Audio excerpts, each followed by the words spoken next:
Дагы бир барыңыздар кутман таңыңыздар менен. Ардактуу телекөрүүчүлөр, барыңыздар экранга жакырак чакырсыз. Анткени бүгүн 23 сентябрь республикабыз мамлекеттик тил күнү менен баардык кыргызстандыктарды чын жүрөктөн куттуктайбыз. Жана ошондой эле бүгүн биздин куттуу студиябызда атайын мыкты инсанды, мыкты агайды чакырганбыз. Ким деп турган болсоңуздар, Улуттук илимдер академиясынын корреспондент мүчөсү, филология илимдеринин доктору, профессор, Кыргыз улуттук университетинин профессору Маразыков Турузбек Сейдахматович агайыбызды бүгүн студиябызга чакырганбыз. Саламатсызбы агай? Кутман таңыңыз менен. Арбаңыздар, рахмат, жакшы. Кыргыз элибиз менен амандашылсаңыз. Урматтуу кыргыз элим, бүгүнкү мамлекеттик тил майрамы менен баарыңыздарды куттуктаймын. Мамлекеттик тилдин макам алышы бул кыргыз улуты үчүн, кыргыз мамлекети үчүн, биздин бала бакыран келечеги үчүн өтө чоң окуя бул. Ошондуктан Кыргызстанда кандайдыр улуу майрамдар болсо, ошонун бири бул мамлекеттик тил боюнча мыйзам кабыл алынган бүгүнкү күн. Ошон үчүн мамлекеттик тил майрамы менен баарыңыздарды куттуктайм. Баракалла. Анда эмесе башынан эле сүйлөшөлү агай. Ошол дал ушул кесипке, дал ушул жака келип калганыңызга канча жыл болду толугу менен алганда? Биз 82 жылдан бери 1982 жылы Кыргыз филологиясы факультетинде окуган, биринчи курска кирип, анан биздин кезде армияга алып калды, 2 жыл армияда болуп, 89 жылы биттим. Ошондо 35 жылдан бери тил багытында, илимдер академиясында илимий изилдөөчү болуп иштедик башында. Андан кийин Кыргыз улуттук университетинде кыргыз тил илими деген кафедра бар, Кыргыз филологиясы факультетинде, ошол жерде иштейм ошондон бери. Акыркы 35 жылдык өмүрүм баардыгы тең ошо тил маселесине, биздеги сүйлөшүү жагдайына, текст таануу багытына, ошол багытта кандидаттык диссертация жактаганбыз. Ошол багытта докторлук диссертация жактаганбыз. Кыргыз тил илиминде биринчи жолу коммуникативдик багытта, башкача айтканда сүйлөшүүнү изилдөө багытында академик Сыртбай Жолдошевич Мусаевдин жетекчилиги менен мен текст боюнча биринчи диссертация коргогом. Андан кийин 2005 жылы докторлук диссертация коргогом, тексттин уюшулуш маселелери боюнча. Ошондон бери тил маселеси менен алектенип келатабыз. Жана ошондой эле ошол азыркы тапта канча да ушул тармакта канча бир жылдан бери эмгектенип келе жатасыз, азыркы тапта баягы биздин тил боюнча ошол басым биздин жаштарда эле кандай болуп атат? Канча деген баа берет? Эми албетте тил маселеси бул улуттук маанидеги өтө чоң маселе. Анткени тилди каражат бул жөн эле маалымат туюндуруу, сүйлөшүү каражат эмес, бул биздин эң негизгиси миң кылымдап чогулган маданиятыбыздын көрөңгөсү бар мында, биздин тарыхыбыздын көрөңгөсү бар. Тил аркылуу биз улут катары өзүбүздүн өзгөчөлүгүбүздү сактап турган, көрсөтүп турган эң негизги көрсөткүч бул тил болот да. Ошондуктан эгерде кайсы бир улут өзүнүн тилин жоготсо, анда ал улут катары жоюлат да. Мунун бир жагынан өзгөчөлүгү бар. Тил өлөт да, эгерде колдонулбаса, эгерде ага кам көрүп, улам кийинки муун өзүнүн эне тилинде сүйлөбөсө, кайсы тил болбосун колдонулбаса өлөт да. Ошондуктан бүгүнкү учурда сурап атасыз, бүгүнкү учурда биздин кыргыз тилинде маселе бар. Анткени азыр бардыгына жашырын эмес, азыркы биздин неберелерибиз тетиги Баткендин бир аймагында, эч бир башка улуттун өкүлү жок аймакта, Ысык көлдүн нарындын аймагында бөлөк тилде балдарыбыз сүйлөп, неберелерибиз орус тилинде тилчип атат. Бул биз үчүн өтө чоң коркунучтуу да. Анын бардыгы тең мынакей интернет порталында балдар үчүн, тестер балдар, жанагы неберелер үчүн материалдардын жоктугунан болуп атат да. Алар бөлөк тилдин материалдарын көрүп, ошондон мультфильмдерди көрүп, ар кандай порталдарды көрүп, ошонун негизинде тили чыгып өсүп атат да. Бул өтө чоң коркунуч маселе да. Тил саясатындагы эң олуттуу маселе. Эгерде биздин балдар, биздин неберелер кыргыз тилинде сүйлөбөсө, анда кыргыз тили өлөт. Мына ошон үчүн ушул жагдайга бүгүн эми майрам, бирок көйгөйдү айта жүргөн жакшы болот. Анткени эгерде биз мамлекеттик деңгээлде бул маселеге олуттуу маани берип тез арада чара колдонулбаса, каражатты ушул жака бөлүп, өзгөчө могу неберелер үчүн, тестер балдар үчүн, окуучулар үчүн мамлекеттик тилде порталдарды кеңейтишибиз керек, маалыматтарды көбөйтүшүбүз керек. Анан мультфильмдерди тартышыбыз керек. Эгерде биз балдарды, эгерде биз неберелерибизди өзүбүздүн улуттук духта, рухта тарбиялайлы десек, улуттук базанын негизинде түзүлгөн мультфильмдерди тартышыбыз керек. Кичинекей кыска метраждуу фильмдерди тартышыбыз керек. Бизде абдан көп фольклордук материалдар бар, балдарга арналган. Уламыштар бар, абдан көп жомокторубуз бар. Кыска, так, адамдын, кыргыздын жан дүйнөсүн калыптандырып, 1000 жылдан бери тарбиялап келген бизде өтө чоң база бар. Бирок биз ошол базаны пайдаланбай атабыз тилекке каршы. Мына бүгүнкү эң чоң көйгөй ушул, балким биздин башкаруучулар, министрликтер угуп атса менин сөзүмдү. Маселен, ушул жагына көңүл бурса, муну кандай чечиш керек болсо, бизден кеңеш сураса, биз айтып беребиз кандай болот. Туура жолдорун, Бирок эң негизги маселе бүгүнкү көйгөй. Ошо неберелердин бөлөк тилде тили чыгып атканы бул Кыргызстандагы эң чоң көйгөй азыркы. Бул мамлекеттик тилде иш кагаздарын жазбай, бөлөк тилде жазып жатканга караганда дагы олуттуу маселе да бул. Анткени эне тили бөлөк тилде чыккан балдар бул рух дух боюнча бөлөк улуттун таризинде, бөлөк улуттун маданиятында калыптанат. Ошонун көрөңгөсүндө дүйнө таанымы калыптанат. Бул өтө чоң маселе да. Мына биздеги азыркы көйгөй ушул.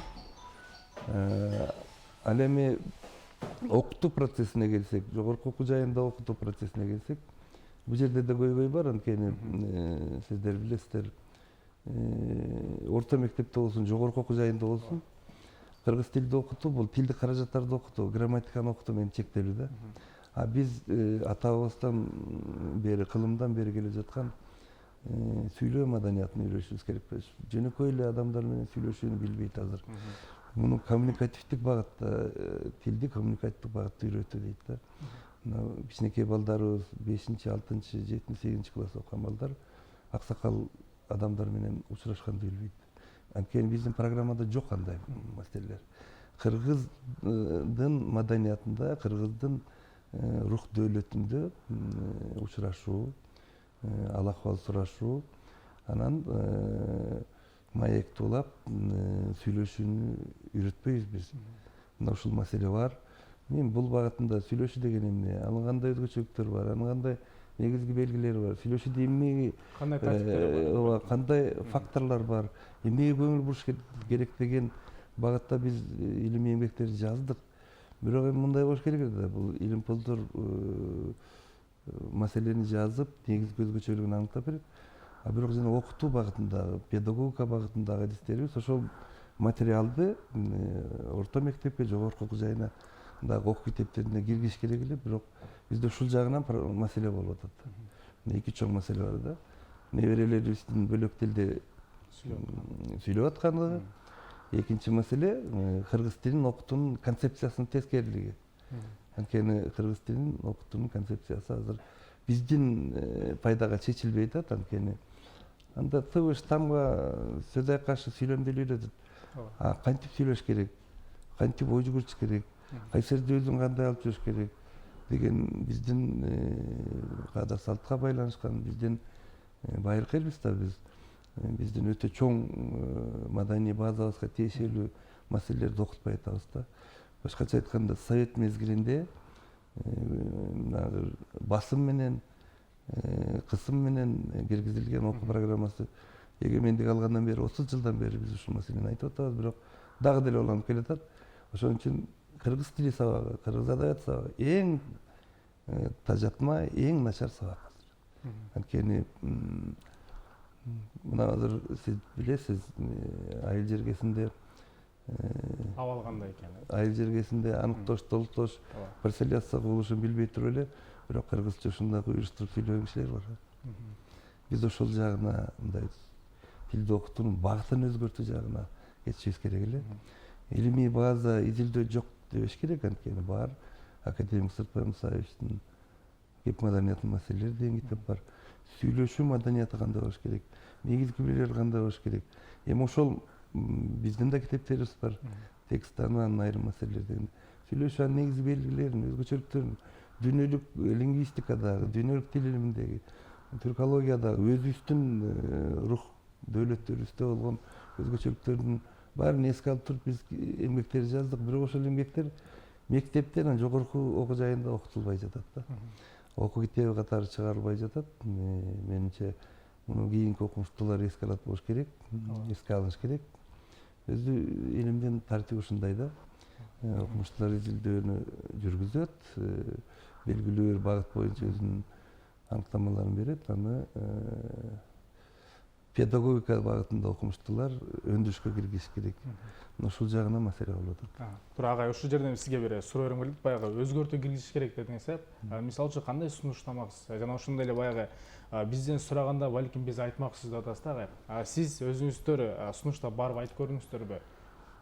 Биз өзүбүзгө тиешелүү багыт, мисалы сүйлөшүү деген эмне, сүйлөшүүдөгү негизги факторлор кайсылар, кыргыздар кандай сүйлөшөт, эмнеге көңүл бурат, эмнени сүйлөсө маданиятсыз, эмнени сүйлөсө маданияттуу деген негизги факторлорду айтып, биз өзүбүздүн сунушубузду берип, окуу китеп, монография кандай болду агай? чыгардык. Биздин сунушубузда биз китеп кылып чыгарып даярдап койдук материалды. Кайсы жактан алса болот? Эми ошол китепканада бар, Осмонов атындагы китепканада бар. Анан мындай да, сүйлөшүү деген бул чыгармачылык. Мындай рецепт болбойт да. Анткени шарт кырдаалга жараша болот сүйлөшүү. Кандай шарт кырдаалдар болот, анын баардыгы тең бар. Ошондо бул биздин сүйлөшүүбүз стилге байланыштуу болот да. Анын стилдик өзгөчөлүктөрү кандай болот? Ушунун баардыгын тең биз өзүбүзгө байланыштуу маселелерди жазып бердик. Бул биздин сунушубуз. Илимий коомчулукка, педагогикалык коомчулукка, жалпы элге биз бердик мына деп. Эми аны өндүрүшкө киргизүү башка бир окумуштуулардын иши да. Биз илимде да жазып, анан окутуу процессине да киргише албайбыз, анткени окуутунун миң түрлүү жагдайлары бар. Анда чоң илим, бул педагогика деген чоң илим, өнөр. Ошол багытта издеген окумуштуулар анан өндүрүшкө киргизип, окуу китебине киргизип, ушундай кылыш керек эле да. Азыр дагы бир маселе бар. Мисалы Монголияда 4 класска чейин мамлекеттик тилде гана, өзүнүн монгол тилинде гана окуйт экен да баары тең. Биз ошол салтты киришибиз керек деп ойлоймун. Мындан бизде эч бир улутка ырдык көрсөтүү же кысым көрсөтүү маселеси болбойт. Бул мамлекеттик тилди улут аралык ынтымакты уюштурган тил катары эгерде ошондой макамга көтөрөлү десек, биз ушундай кадамдарга барышыбыз керек. Анткени дүйнөлүк коомчулукта мындай кадамдар аткарылып атат. Эгерде биз Кыргызстанда кыргыз тилин сактап кала албасак, дүйнөнүн эч бир жеринде кыргыз тили боюнча кам көрүлбөйт. Эгерде биз бүгүн билимдин тилин, иш кагаздарынын тилин мамлекеттик тилде өнүктүрүп, мамлекеттик тилге айландырбасак, дүйнөнүн эч бир жеринде кыргыз тили колдонулбойт да. Ушундай өзгөчөлүк бар. Анан дагы бир жагдай бар. Япондордо 12 жашка чейин эч бир бөлөк тилдерди үйрөтпөйт. Эмнеге? Анткени кичинекей бала өзүнүн эне тилинде, өзүнүн эне тилинин кыртышы түзүлүш керек. Анан ошо 12 жашка чейин япон тилин үйрөтөт, самурайдын маданиятын жан дүйнөсүнө сиңирет, япондук духту калыптандырат. 12ден кийин ошол япон тилинин кыртышында 5 тилди үйрөтөт экен. Англис тилин, кытай тилин, башка тилдерди. Ошондуктан алар өзүнүн нугунан чыгып кетпей туруп атат да. А бизде кандай болуп атат? Бизде бул жагынан да маселе болуп атат. Азыр бала бакчаларда айтып атат, мына балаңды берсең, мен орус тилин да, англис тилин дагы, кытай тилин дагы үйрөтүп деп. Бул баланын кыргыз тилинин кыртышын түзгөнгө өтө чоң тоскоолдук болуп атат. Началда кандай болот бала? Бала же кыргыз эмес, же англичан эмес, же орус эмес болуп чыгат да. Бул жерде чоң маселе бар да.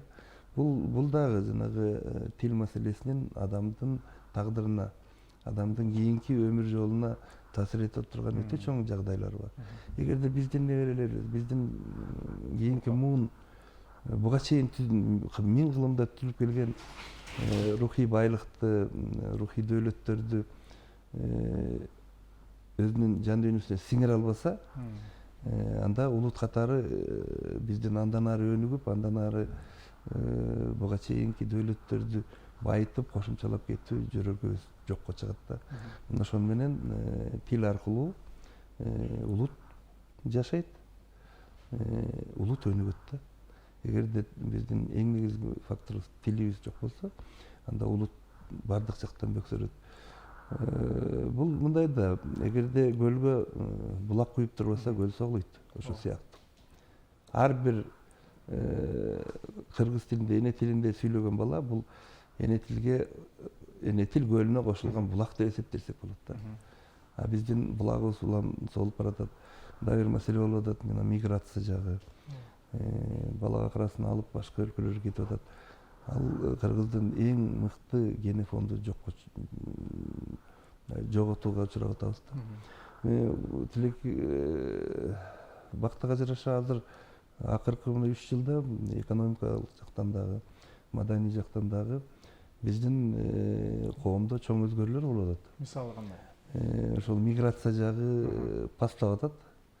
Миграция жагы пастаганы бул жакшы. Анткени кыргыз эли өзүнүн кыргыз мамлекетинде гана бактылуу болот. Бактылуу болот. Ошол мекенинде бала акырасын багып, өзүнүн экономикасын өнүктүрүп, өзүнүн салт жөрөлгөлөрү менен эң бактылуу эркин жашай алат. Башка өлкөдө эч ким бактылуу боло албайт. Ошондуктан миграциянын токтошу бул кыргыз тилине да таасирин тийгизет. Анткени биздин кетип аткан кыргыз жарандары өзүнүн мекенинде калат, ал балдарын кыргызча окутуп, кыргызча тарбиялап, кыргыз чөйрөсүндөгү жанагы жөрөлгөлөрдү, салт жөрөлгөлөрдү андан ары улап кетүүгө бааза түзүлүп атат. Эң негизги байлык бул адам. Адам, бала. Бала чоң байлык. Ошон үчүн кыргыздар бекер айткан эмес. Байлык байлык эмес, баш байлык деп. Ошон үчүн азыркы күнү кыргыздын ар бир баласы үчүн күрөшө турган мезгил келди. Ал бала өзүнүн эне тилинде сүйлөгөн, өзүнүн каада салтын, миң жылдык жөрөлгөлөрүн, философиясын, дүйнө таанымын көкүрөгүнө сиңирген, ар тараптан өнүккөн бала болуш керек. Биз ошондой баланы тарбиялай алсак, анда биздин улутубуз, анда биздин маданиятыбыз андан ары өнүгөт. Эгерде биз ошондой баланы тарбиялай албай калсак, азыртадан неберелерибиз кичинекейинен бөлөк тилде тили чыгып атса, ал биздин маданиятка, рух дөөлөттөргө кайдыгер бойдон калат. Сиңире албайт, ал анчалык жан дүйнөсү менен кабыл ала албай калат да. Бул тилдин дагы бир адамдын тагдырын өзгөртө турган, адамдын мындай бир адамдын өмүр жол сапарына да таасир эте турган жагдайлар бар да. Ошол эле кезде ушул тил маселеси ар бир адамга таасир этүү менен, ошол эле кезде жалпы коомго, кыргыз коомчулугуна таасир эте турган жагдайлар бар да. Ошон үчүн мен угуп аткан башкаруучу чөйрөдө иштеп аткан адамдарга айтарым, илимий негизде иш алып барганга көнүшүбүз керек. Буга чейин илимде далилденип, илимде иштелген маселелерди өндүрүшкө киргизип, өзгөчө окутуу системасы боюнча тилди окутуунун жаңы концепциясын негиздегенге аракет кылышыбыз керек. Биз көп жагынан артта калып атабыз да. Рахмат ага, ушул жерден бир суроо берейин. Баягы китеп жараттым деди, жараттык дедиңиздер. Ошол жакта бир өзгөчөлүк же баса айта кете тургандай китеп боюнча да бир аз болсо да ичинен маалымат бере кетсеңиз. Биздин жаштар ошол окуп, мындай да жакшы суроо бердиңиз. Мына өзгөчөлүгүндө? 1990 жылга чейин бизде тилдик каражаттарды изилдөө гана болгон да. Башкача айтканда фонетикалык, лексикалык, лексикологиялык, морфологиялык, синтаксистик изилдөөлөр болгон. Кыргыз тил илими 20-кылымдын аягында, 21-кылымдын башында чоң кризиске учураган. Анткени бизде сүйлөшүү маселелери, текст маселелери, маалымат алмашуу маселелери изилденген эмес.